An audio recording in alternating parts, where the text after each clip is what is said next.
अल्लाह ताला ने फरमाया ना, कुरान मजीद में आया है ना, इन्नल्लाह ला यंजुरु इला सुवरिकुम वला आमालिकुम वलाकिन यंजुरु इला कुलूबिकुम व निय्यातिकुम। हम कहते हैं दिलों को मुनव्वर करो, जिक्र से अपने दिलों को आबाद करो, अपने दिलों में नूर की महफिल सजाओ। अगर ये नहीं कर सकते हो तो कम से कम अपनी नीयतें दुरुस्त कर लो।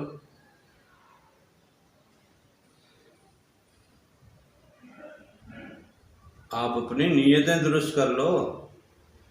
आपकी अगर नीयत दुरुस्त हो जाती है, आपकी नीयत में, आपकी सोच में, आपकी फिक्र में, आप किसी गरीब को, अगर कोई फकीर आप सदा लगाता है कि 2 रुपए दे दो, 5 रुपए दे दो, 10 रुपए दे दो, आप सिर्फ ये सोचकर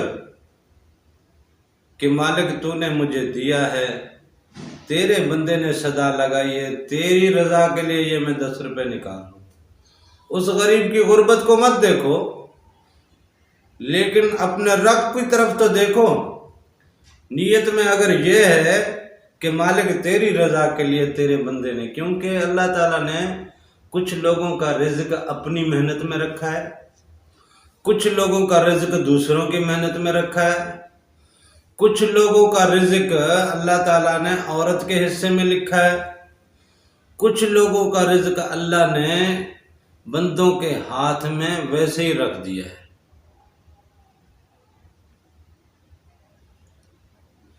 अब जो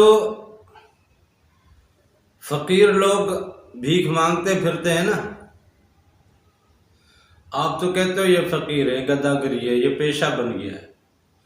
भाई आपको क्या मालूम है, आप क्या हर गदागर के पेशावर गदागर जो हैं, जो जिनके ठेके चलते हैं, जो कॉन्ट्रैक्ट बेस पे वर्किंग करते हैं, वो तो होते होंगे, मुख्तलिफ रिपोर्टें मीडिया में आती रहती हैं, वो तो ठीक है, लेकिन उसके अलावा हर बंदा तो इस कॉन्ट्रैक्ट लिस्ट में शामिल नहीं होता ना।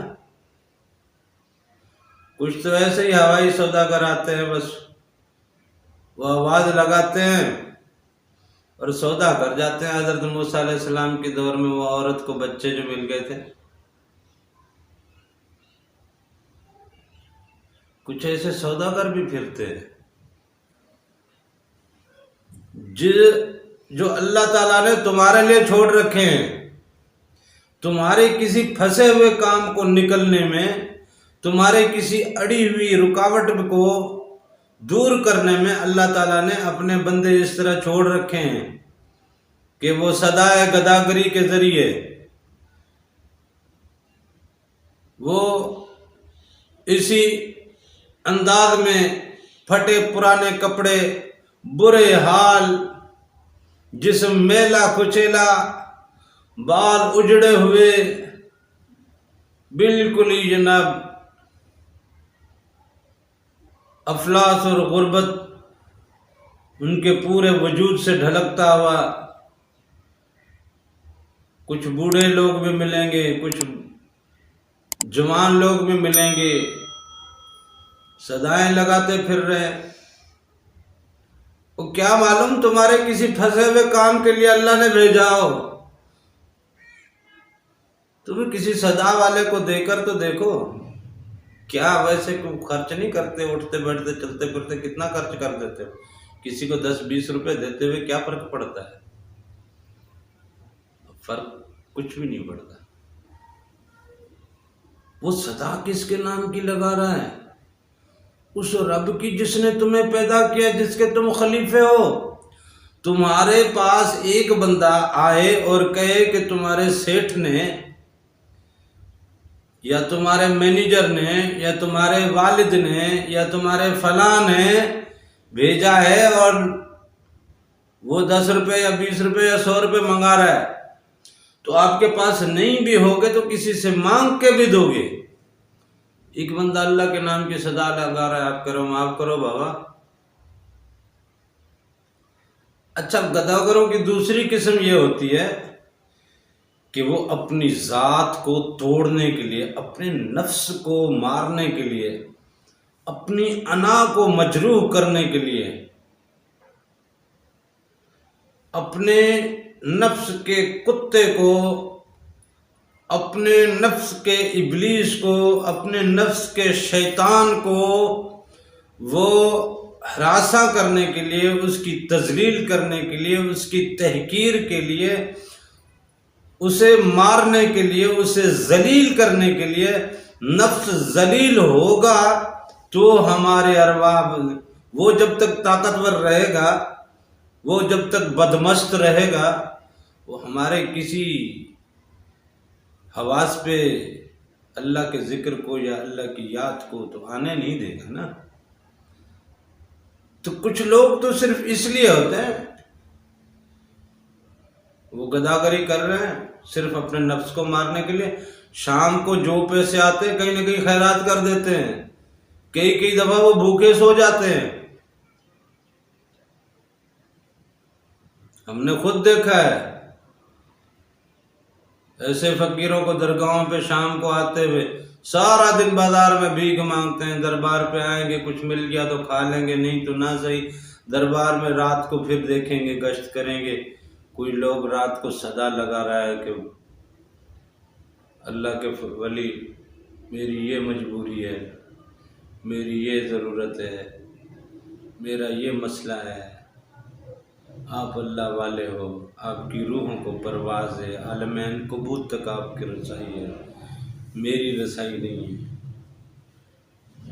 लिहाजा मेरी फरियाद अल्लाह के हुजूर पहुँचाए, मेरा काम हो जाए। तो देखा है ऐसे फ़कीर जो सारा दिन भीख मांगते हैं, अपने भीख मांगी हुई रकम रात को किसी गरीब की जान सराहने रख दी, किसी और गरीब, किसी मजबूर को जाकर।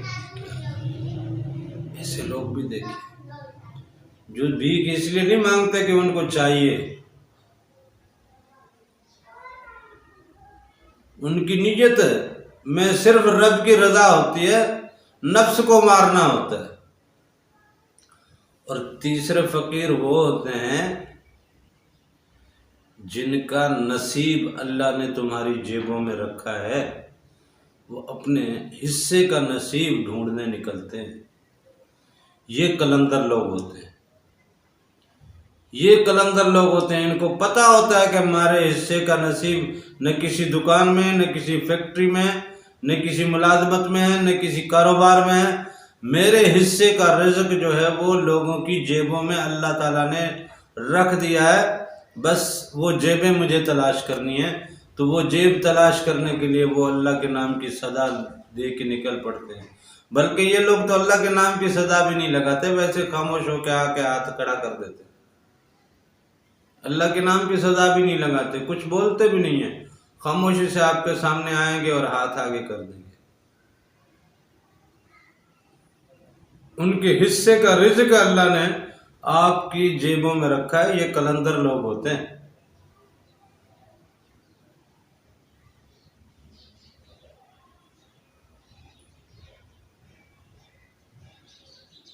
आप किसी की नीयत को नहीं समझ सकते, बस आप अपनी नीयत को दुरुस्त करें कि मालिक इसने सदा लगाई है, दिया हुआ तेरा है, ये ले। हजरत मूसा को उस दरवेश ने क्या कहा, क्या चाहिए, क्यों परेशान हो? कहते जी ये प्लेट है, ये छुरी है, अल्लाह ताला ने इंसान का गोश्त मांगा है, कोई देने को तैयार है नहीं। उसने कहा अच्छा ला इधर कर, कौन से हिस्से का गोश्त चाहिए भाई? मालिक ने मांगा, ये सारा वजूद, ये सारा जिस्म, ये गोश्त उसका दिया हुआ है। आज भी बीमारी लगा दे और जनाब ये गोश्त सड़ना शुरू हो जाएगा। ये खून उस मालिक का दिया हुआ है, अगर वो चाहे तो ये खून सारा खुश्क हो जाएगा। ये सांसें उसी मालिक की हैं, वो चाहे तो ये सांसें आज भी जनाब छीन सकता है। ये पूरा वजूद उसी मालिक का दिया हुआ है, वो जो करना चाहे इसके साथ कभी भी, कुछ भी, किसी भी हाल में वो कुछ भी कर सकता है, किसी भी वक्त कर सकता है। इस जिस्म पे, इस वजूद में मेरा तो कोई अख्तियार है ही नहीं। अगर अल्लाह ने कुछ मांग लिया है इसमें से तो ये सारा उसी का है। लो इसमें से यहां से काटा, वहां से काटा, काट के उसको थाली भर के दी, अपने जिस्म का गोश्त काट काट के अपने हाथों से काट के उसको थाली भर के दी कि मूसा ये ले लो। देखो अल्लाह वालों का देखो राज, देखो अल्लाह वालों का रब अपने रब के साथ जो रम्ज है, जो अल्लाह की और वो फकीरों की जो आपस के अंदर की जनाब जो बातें हैं। देखो हजरत मूसा जैसा पैगंबर भी बात को नहीं समझ सका। अल्लाह ने कहा मूसा तू भी तो इंसान था, मुझे तो इंसान का गोश्त से मतलब था, तू अपना गोश्त दे देता।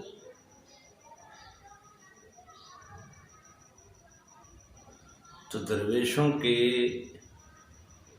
महफिल में, दरवेशों के जलसे में, दरवेशों के आस्थाने में अल्लाह ने अपना एक खास राज रखा है। उस राज को भी समझें और अपनी नीयतों को साफ करें। आप अपनी नीयतों को साफ कर दें, अपने नीयतों से अपने अंदर से सारे फतूर निकाल दें। दिल मुनव्वर नहीं कर सकते ना जिक्र से, ना सही लतायफ हाँ ये अगर हो जाए तो शैतान बड़ा जल्दी काबू में आ जाता है, क्योंकि शैतान बड़ा ताकतवर है उस इल्म में भी, हिकमत में भी और हर चीज में। और दूसरा उसके पास गैर मरई कुव्वतें भी हैं, उसके पास गैर मरई कुव्वतें भी हैं। जैसे हमारे लताइफ जब जिंदा हो जाते हैं ना, तो कुछ गैर मरई कुव्वतें इंसान को भी अल्लाह ताला अता कर देता है। वो फिर मोकला चौकला जो हाजिर करते रहते हैं, वो कुछ चिल्लों से कोई किससे जिन्नात काबू करना इतना आसान है? उन्हीं की दुनिया में रहते हो। ये नासूत आलम नासूत जिन्नात की दुनिया है। अल्लाह ताला ने हर इंसान के साथ फरिश्ते लगा रखे हैं उसकी हिफाजत, उसकी प्रोटेक्शन के लिए। हदीस में आता है अगर इंसान के साथ फरिश्ते उसकी हिफाजत के लिए बॉडीगार्ड अगर ना लगाए गए होते तो जिन्नात तुम्हें जीने भी नहीं देते, रहने भी नहीं देते। ये उनकी दुनिया में आप रहते हो, ऐसे ही रहते हो आप। माल मिल्कियत कारोबार लाखों अरबों रुपए में आप लोग इतना मस्त जिंदगी जी रहे हो। वो ना दीवारें उनको रोके, ना दरवाजे उनको रोके, वो तो कहीं पे भी घुस के तुम्हारे साथ कुछ भी कर सकते हैं। तुम किस हाल में हो, कपड़ों में हो, कपड़ों के बगैर हो, रब के हुजूर सजदे में हो या किसी और फेल में लगे हुए हो,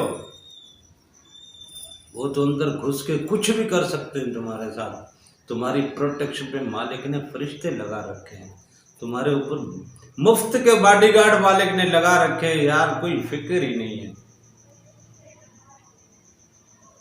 कौन कौन सी नेमतों को जुटलाओगे, कौन कौन सी नेमतों को जुटलाओगे? अपने रब से कैसे दूर रह सकते हो यार?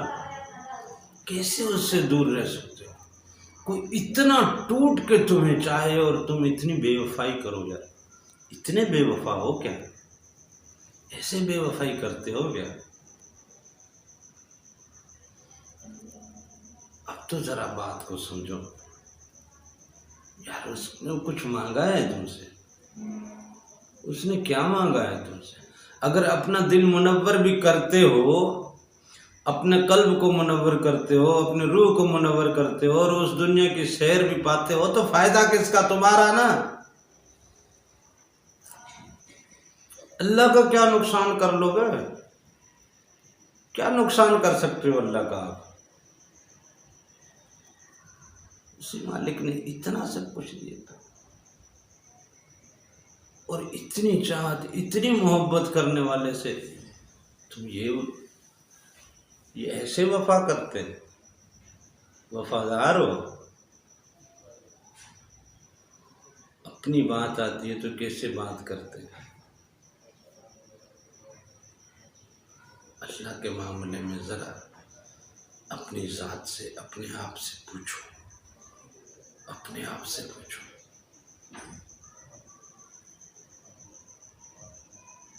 उसकी मोहब्बतों का सिला ऐसे ना दो यार, ऐसे उसकी